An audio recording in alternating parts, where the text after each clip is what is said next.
हम आ पहुंचे हैं बारामूला के पंडित कॉलोनी में, जहां पर विस्थापित हो चुके कश्मीरी पंडितों को दोबारा अपने घर, अपने वतन लाया गया है और उनके लिए बनाए गए हैं ये फ्लैट्स। 320 फ्लैट्स इस कैंप में मौजूद हैं और इस तरह के तमाम और कैंप्स और सोसाइटियां यहां पर बनाई गई हैं, कॉलोनियां बसाई गई हैं, ताकि अपने घर से दूर हो चुके कश्मीरी पंडित एक बार फिर अपने घर लौट सकें, अपनी सरजमीन पर रह सकें। यहां पर इन्हें सुरक्षा मुहैया कराई गई है। इस पूरे कैंप को सेंट्रल सिक्योरिटी फोर्सेस सिक्योर करती हैं, जैसे बीएसएफ यहां पर सुरक्षा में है, उसकी निगरानी में ये पूरा इलाका है। इन कश्मीरी पंडितों से जानने की कोशिश करेंगे कि दोबारा घर वापस आकर कैसा लगता है और आने वाले चुनाव को लेकर इनकी क्या सोच है। सर नमस्कार, आप बारामूला में हैं और ये जो कॉलोनी है पंडित कॉलोनी इसको कहा जाता है और विस्थापित कश्मीरी पंडित यहाँ रहते हैं, इस कॉलोनी के बारे में बताइएगा और जो आप लोग यहाँ पर हैं, कितनी फैमिलीज यहाँ पर हैं, उसके बारे में बताइएगा। नमस्कार आपके दर्शकों को। बिल्कुल जैसे कि आपने कहा, हम कश्मीर से इस समय सबसे बात कर रहे हैं। बारामूला में, नॉर्थ कश्मीर में इसको वर्मूल कहा जाता है कश्मीरी भाषा में। मैं शिक्षा विभाग में यहाँ पर एजुकेशन डिपार्टमेंट में काम करता हूँ। हमें ये कॉलोनी जो है रिसेंटली हमें अलॉट की गई है, कंक्रीट एकोमोडेशन जिसको हम कहेंगे, जो प्राइम मिनिस्टर डेवलपमेंट पैकेज के तहत हमें दी गई है, जो 2015 में लागू किया गया। हमारा जो ये एम्प्लॉयमेंट पैकेज है ये 2008-9 में अनाउंस किया गया जब मनमोहन सिंह जी की सरकार थी। तो ये जो क्वार्टर्स हैं यहाँ पर 320 क्वार्टर्स हैं और 20 बिल्डिंग है यहाँ पर। इसमें 320 एम्प्लॉयज यहाँ पर रहेंगे और ये सब जो है कश्मीरी माइग्रेंट्स हैं, जिसमें पंडित्स भी हैं, सिख भी हैं और मुस्लिम भी हैं। ये सब लोग जो यहाँ पर 90 में डर के कारण, फियर के कारण पलायन किए थे, उन लोगों को एम्प्लॉयमेंट पैकेज के तहत यहाँ पर वापस लाया गया और उनके लिए ये कॉलोनी यहाँ बसाई गई। आप लोग यहाँ पर वापस आए हैं और सबसे ज्यादा चर्चा इस बात की हो रही है कि जो एब्रोगेशन हुआ उसके बाद जो माहौल में बदलाव है, क्या कश्मीरी पंडित भी उस बदलाव को महसूस कर रहे हैं यहाँ पे? जो एब्रोगेशन हुआ 370 का, वो पॉलिटिकल एक इशू था, वो गवर्नमेंट ने उसको अपने हिसाब से हैंडल किया।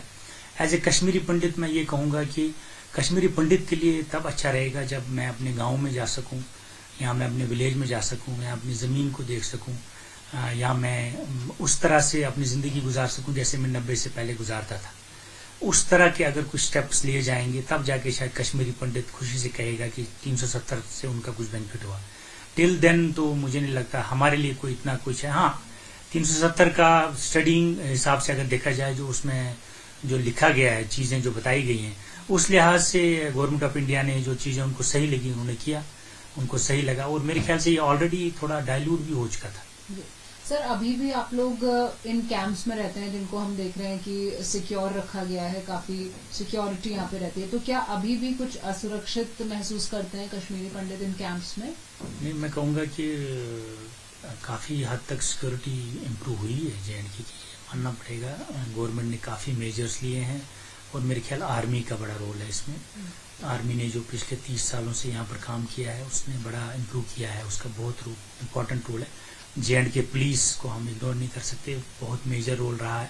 आज जेके पुलिस जिस तरह से कोऑपरेट करती है बहुत बढ़िया है। हाँ, हम लोगों के लिए तो है क्योंकि हम सॉफ्ट टारगेट्स हैं। हम लोग, मैडम मैं आपको बताऊं, कश्मीरी पंडित जो है वो यहाँ पर कुछ ऐसे लोग भी, ऐसे अनासर है जिनको लगता है हम चलता फिरता झंडा है। कश्मीरी पंडित मीन्स इंडिया का फ्लैग हमारे माथे पे, तो उनके लिए सिंपल है, इसको मारो, इंडिया को परेशान करो। तो we are soft targets. Government has to give us security till these अनासिर्स are not put to task. अभी इलेक्शन का माहौल है और after 10 years we are witnessing election in Jammu and Kashmir. Kashmiri Pandits का क्या एक्सपेक्टेशन है इलेक्शन से और आप लोग वोटिंग प्रक्रिया में कैसे शामिल होने वाले हैं?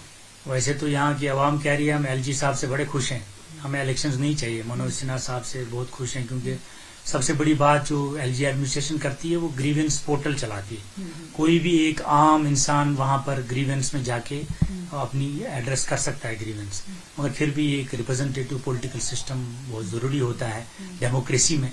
तो वो वेलकम है अगर एक डेमोक्रेटिक सेटअप में इलेक्शन हो रहा है। एज कश्मीरी पंडित हम तो खुश हैं कि एक पॉलिटिकल सेटअप आ रहा है। हमारे भी बहुत से कश्मीरी पंडित इस बार पार्टिसिपेंट्स हैं इलेक्शन में, तो ये एक वेलकम स्टेप है, काफी चेंज है इसमें। और आप लोग सब वोट डालने जाएंगे, सबको अपील करेंगे? बिल्कुल, मैं तो हमेशा वोटिंग में बहुत बिलीव करता हूँ। मैं मतलब जब से होश संभाला है मैंने अभी तक अपनी एज में 6 से 7 बार मैंने वोटिंग की होगी और मुझे बड़ा इंटरेस्ट आता है इसमें।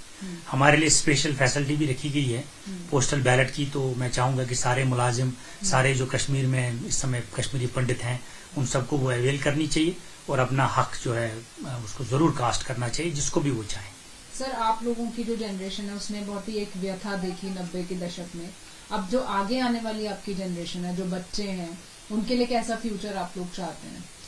हम लोग जो कश्मीरी पंडित हैं, देखो ये हमारी मातृभूमि है। हम लोग तो यहाँ पर शारदा यूनिवर्सिटी का अपना एक कल्चर रहता था, हमारा एक अपना एक सिस्टम रहता था यहाँ पर कश्मीरी पंडितों का, अपने देश में, अपनी भूमि में। हमारे बच्चे जो है उसी में पलते बड़े होते थे। मैं भी उसी का एक जनरेशन का एक हिस्सा रहा हूँ। बाकी आज की डेट में जो बच्चे हैं, जो फैमिली हैं, वो प्रेफर करती हैं कि वो कहीं अच्छे कॉलेज में पढ़ें। मेरे ख्याल से आज हमारे देश में भी काफी अच्छे कॉलेजेस हैं जहाँ पर वो पढ़ सकते हैं, बड़े हो सकते हैं। हमारे यहाँ के भी कश्मीरी पंडित से कुछ अछूते नहीं है, तो वो भी अपने बच्चों को इन डिफरेंट कॉलेजेस में जाके पढ़ाते हैं, डिफरेंट यूनिवर्सिटीज में भेजते हैं। और वहां से शायद आपके भी दफ्तर में काफी कश्मीरी पंडित होंगे। जर्नलिज्म में भी हैं, फौज में भी हैं, पुलिस में भी हैं, हर सेक्टर में हैं। तो वही हमारा भी है, लेखा जोखा सब वही है। आजकल एक नई हवा चली है एडमिनिस्ट्रेटिव अफसर बनने की। जो पहले हमारे कश्मीरी पंडित यहाँ कश्मीर में काफी एडमिनिस्ट्रेशन में रोल रखते थे, माइग्रेशन की वजह से हम उसमें ज्यादा तवज्जो नहीं दे पाए। एक कमरे में आप कितना बच्चे को वो कर पाओगे। मगर अभी जो थोड़े हालात सुधरे हैं, अब कश्मीरी पंडितों के बच्चे भी अब एडमिनिस्ट्रेटिव अफसर के एग्जाम्स के लिए तैयारी करते हैं, पढ़ते हैं। ये एक बड़ी चेंज है। गिरजा जी, बहुत बहुत स्वागत है। ये बताइएगा कि यहाँ पे आप बच्चों को गीता पढ़ाती हैं, क्या सोचकर आपने ये शुरुआत की? नमस्कार, मैं तो ये सोचकर पढ़ा रही हूँ ताकि हमारे बच्चों को संस्कार मिल जाएंगे और इन बच्चों को ये पता चलना चाहिए कि हम है क्या, हमारे में मतलब क्या होना चाहिए।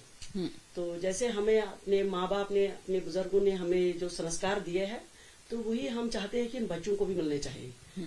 तो यही है कि आज टीचर्स डे था, तो इन्होंने इतने जो क्या बताऊं मैं किस जुबान से इनको, मैं मेरे दिल से कितने इनके लिए ब्लेसिंग कर रही कि इन्होंने क्या किया अभी तक, कि इन्होंने कैसे मनाया। मैंने ये सोचा ही नहीं था कभी।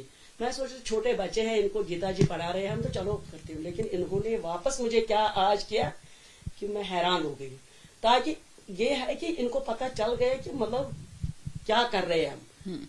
जो भी कुछ हमारा कुछ प्रोग्राम होता, फंक्शन होता, सिर्फ हम यही करते हैं कि बच्चों के लिए, कि ताकि इनको पता चलना चाहिए कि क्या है हमारे ये सभ्यता, क्या है हम कहाँ से आए हैं, क्या है हमारा ये संस्कार कैसे दे रहे हैं माँ बाप हमें।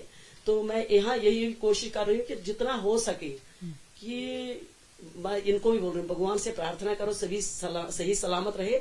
और मैं पिछले साल बीमार हो गई थी इतने कि मैं इनको बोल रही हूँ आपकी ब्लेसिंग मेरे इतने मेरे तक पहुंच गए कि मतलब मैं फिर भी खड़ी हो गई। मैं तो हॉस्पिटल में कितनी देर तक एडमिट थी और भगवान की दया से, चलो ये भगवान का क्या था, इनके क्योंकि ये मुझे रोज फोन करते कि कब पढ़ाओगे आप गीता जी। फिर मैंने मेरे दिमाग में आया कि ये बच्चों की दुआओं से मैं फिर वापस आ गई शायद। तो इसलिए मैं भगवान से प्रार्थना कर रही हूँ कि चलो भगवान जितनी देर रखे तब तक, नहीं तो मैं डंडा उठा के चल रही हूँ उस टाइम। तो मगर इनके लिए मैं कर रही हूँ, चाहे कैसा रास्ता होगा, कैसी सेहत होगी मेरी, लेकिन इनके लिए मैं सोच रही हूँ कि बच्चों के लिए कि ये इनको ताकि पता चलना चाहिए कि हम क्या है, क्या करना है हमें, क्या नहीं है, मतलब सब कुछ ये पता होना चाहिए। और भगवान की दया से कर भी रहे हैं। आप लोग अलग जगह पे रहते थे, फिर यहाँ पे आए, पहले अपना घर छूटा, हाँ जी, उसके बाद यहाँ आ गए, तो धीरे धीरे आपको लग रहा है कि हालात बेहतर हो रहा है? हालात तो बेहतर हो रहे हैं, बिल्कुल बिल्कुल। ताकि सभी तो मतलब जितना देखते हैं हम कि हालात तो काफी सुधर गए हैं, काफी सुधर गए हैं। तो भगवान की दया से सब कुछ ठीक हो जाएगा। तो हम ठीक ठाक सही आपस में जैसे पहले रहते थे, ऐसे यही हम आशा करते हैं कि और जहां भी जाते हैं हम, तीर्थों पर गए हम या तो वहां पर मतलब इन्होंने यहाँ जो यहाँ के रहने वाले मुस्लिम लोग हैं तो सबों ने, सरदार मुस्लिम हिंदू सब मिलजुल के हम करते हैं वहां पर भी, हर एक जगह मतलब इनके साथ हैं। तो हालात तो बहुत सुधर गए हैं, बहुत सुधर गए हैं। आशा कर रहे हैं कि सब कुछ ठीक हो जाएगा ताकि हम फिर से यहाँ पर आप यकीन नहीं करोगे, इनके बच्चों को भी बेचारे को जब उन्होंने देखा हमें कश्मीरी में बात करते हुए बोल रहे हैं ये कश्मीरी में बात करती है। हमने कहा भाई हम तो आपस में एक दूसरे के घर में रहते थे थोड़ी, लेकिन बच्चों को क्या पता है, यही हम सोचते हैं कि इनको पता चलना चाहिए कि हम तो एक ही है। ये बताइएगा कि अभी कितने समय से आप इस नए घर में रह रहे हैं, ये जो नई कॉलोनी बनी है? मैं लगभग पिछले 9 महीने से मैं इस कॉलोनी में रह रहा हूँ। और उसके पहले आप लोग कहाँ रहा करते इससे थे? पहले हम करीबन 11 साल वीरवन पंडित कॉलोनी में रह रहे। यहाँ से कितना चेंज है वहाँ से यहाँ पर? नहीं, वो तो प्रीफैब्रिक शेड्स थे, लेकिन ये है इतना ही फर्क है कि वो प्रीफैब्रिक शेड्स थे और ये कंक्रीट है। तो यहाँ पर आप ज्यादा कंफर्टेबल और सेफ हैं? कंफर्टेबल तो नहीं कह सकते हैं, लेकिन टू सम एक्सटेंट ठीक ही है वहाँ से। अच्छा, but we are not comfortable. आपका क्या एक्सपेक्टेशन है और क्या चीजें होनी चाहिए कि आपके लिए? इन्होंने जो कंस्ट्रक्शन यहाँ की है, ये तो ये कहते हैं ये रिहेबिलिटेशन है कश्मीरी पंडित्स की। तो जो यहाँ का जो मौसमी हालात होते हैं उसमें एक रूम में गुजारा करना एक फैमिली के लिए बड़ा दुश्वार है। वो ऐसे, उसका तात्पर्य ऐसा है कि जो हमें यहाँ के जो मौसम के अनुसार हमें कल नवंबर से ही यहाँ सर्दियाँ शुरू होती है, तो हमें बाकी चीजें जमा करनी पड़ती है, उसके लिए जगह होनी चाहिए। वो है नहीं, स्टोरेज की जगह नहीं, जबकि यहाँ उसके बगैर चारा नहीं है। और अगर थोड़ी सी लार्ज फैमिली हो, लार्ज फैमिली क्या, अगर छोटी भी फैमिली हो तो भी इसमें गुजारा नहीं हो सकता है, क्योंकि उन्होंने एक बेडरूम दिया है। एक बेडरूम में अब मियाँ बीवी सोए कि बच्चे सोएंगे। एक छोटी सी फैमिली के लिए भी ये जगह मतलब इसको सफिशिएंट नहीं कह सकते। That's why we are not comfortable here. तो आप लोग क्या चाहते हैं? अब आप लोगों के लिए कुछ बड़े घर होने चाहिए? गवर्नमेंट को अगर कश्मीरी पंडित का विस्थापित ये जो खत्म करना है, तो इसके बारे में गवर्नमेंट को संजीदगी के साथ सोचना पड़ेगा, क्योंकि ये ट्रांजिट एकोमोडेशन बना के तो हमारी पीढ़ी दर पीढ़ी ये सिलसिला चलता रहेगा। तो वो माइग्रेशन नाम खत्म नहीं हो रहा हमारी। मेरे ख्याल से मेरा जो मेरी जहाँ तक सोच जाती है कि इसको खत्म करना चाहिए। अब 35 साल से हम दर की ठोकरें खा रहे हैं इतने बड़े मुल्क में, इतनी हमारी बड़ी कंट्री है, पूरी दुनिया में वाहवाही है, लेकिन अपने ही लोग दर 35 साल से एक छोटे से तबके को रिहेबिलिटेट नहीं कर पाए। अब यहाँ पे इलेक्शंस एक बार फिर होने वाले हैं, कुछ उम्मीद आपको लग रही है कि आप लोगों का रिप्रेजेंटेशन होगा? आपके बीच से भी कई लोग इलेक्शन लड़ रहे हैं। मेरा मानना है कि हमारे लिए तो ये वो कहते हैं ना, दूर के डोल सुहाने लगते। मेरे ख्याल मानना वही है, क्योंकि हमें बीजेपी से बड़ी उम्मीदें थी। कश्मीरी पंडित जो तबका है, इसमें तो शक नहीं कि इस जैसा नेशनलिस्ट हिंदुस्तान का कोई नहीं मिलेगा, क्योंकि हमने पूरा सेक्रीफाइस किया अपना, जो कुछ हमारे पास था वो हमने हिंदुस्तान के नाम पर खत्म किया। लेकिन उसके बदले हमें क्या मिला? आज तक कुछ नहीं मिला। अब एक उम्मीद जागी थी कि भाई सेंटर में बीजेपी की गवर्नमेंट आएगी तो कम से कम हमारी कुछ दुश्वारियों का कुछ तो हल होगा, लेकिन जो की तो ही पोषण रही। अब जो यहाँ असेंबली इलेक्शन जो हो रहे हैं, ये तो वैसे भी हमें सुतेला व्यवहार करते थे, तो हमें कोई इनसे कोई उम्मीद नहीं। तो आप लोग अपनी बात को ऊपर पहुंचाने के लिए क्या कोशिश कर रहे हैं? कैसे कह रहे हैं? अपनी सरकार से आपने बात की, अपने नेताओं से? नहीं, हमारे जो नेता हैं वो तो हमारी की बात कोई आगे सुनने वाला ही नहीं। हमारी कोई मतलब इतनी किलिंग हुई कश्मीरी पंडितों की, एक आदमी ओपन नेशनल मीडिया टीवी पर चैनल पर आके बोलता है कि मैंने फलाना कश्मीरी पंडित को मारा है, तो उसका भी कोई संज्ञान नहीं लिया गया। चाहे हमारा सुप्रीम कोर्ट ही ले लो, सुप्रीम कोर्ट ने भी हमारी फाइल टर्न डाउन की कि भाई नहीं, ये बड़ा पुराना मसला है। तो वहां से ये हमारे चलता रहा आज तक। तो आपके मन में जो अभी दर्द है, व्यथा है, अभी आपको उसका कोई अंत नहीं नजर आता? आपको क्या लगता है, कुछ होप कहीं कुछ दिख रहा है? नहीं, मुझे नहीं लग रहा। क्या हम आपको कि मतलब 55 साल 60 साल कांग्रेस की हुकूमत थी, तो हमने सिर्फ पीड़ा इससे, कश्मीरी पंडित ने सिर्फ पीड़ा इससे। अब एक उम्मीद थी बीजेपी से, लेकिन इसने भी कोई अपनापन नहीं दिखाया, इसने भी वही सोतेला व्यवहार किया। आप यही मान लीजिए, ये ट्रांजिट एकोमोडेशन उन्होंने बनाया, 2 साल 3 साल में ये कंप्लीट की, 3.8 रेक्टर स्केल पर पहुंचा लाया, वो कोई एक क्वार्टर नहीं जिसमें क्रैक नहीं। आज भी अगर हम रह रहे हैं तो अनसेफ बिल्डिंग में रह रहे हैं। इस बिल्डिंग में आप देख सकते हो हर दीवार क्रैक है, अभी साल भी नहीं हुआ पूरा, हर कोई एक बिल्डिंग क्रैक है। तो मीन्स इन्होंने हमें वो कैटलिस्ट समझ करके जमा करके रखा है कि भाई अगर इनका कुछ होगा भी तो इनका कोई पूछने वाला नहीं है। नहीं तो गवर्नमेंट इतनी संजीदा होती, तो जिस दिन भूचाल आया 3.8 रेक्टर स्केल तो मेरे हिसाब से तो बेसिक है।